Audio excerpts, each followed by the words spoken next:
Siamo in un periodo di grandi cambiamenti, la riforma che coinvolge le istituzioni, in particolare quelle provinciali, ma di conseguenza anche l'istituzione regionale e i comuni, riguarda un cambiamento dal punto di vista dell'approccio nei confronti dell'organizzazione delle istituzioni sul territorio. Le province, secondo la legge che è stata approvata definitivamente e convertita in agosto, Spend Review, detta un nuovo ente che è quello relativo a province riordinate, tutte, anche quelle che sono oggi all'interno delle regioni a statuto speciale, quindi una legge che svolge un'attività uniforme sul piano nazionale e crea questo ente di secondo grado che avrà competenze limitate.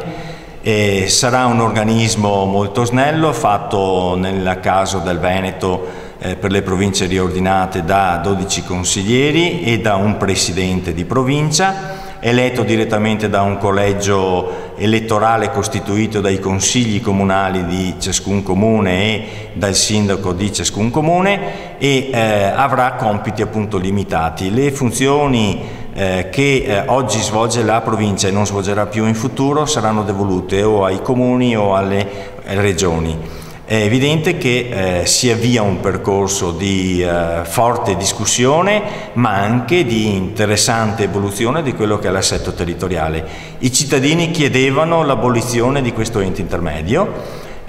non c'è l'abolizione ma la sua riorganizzazione. Credo sia un passaggio epocale che deve essere vissuto come una grande riforma degli enti locali,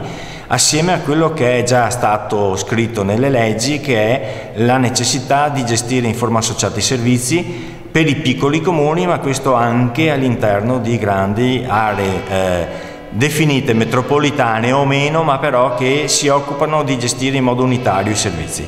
Migliore efficienza e anche un aspetto legato alla razionalizzazione delle spese, della spesa pubblica in generale, ma anche quelle rivolte agli enti locali.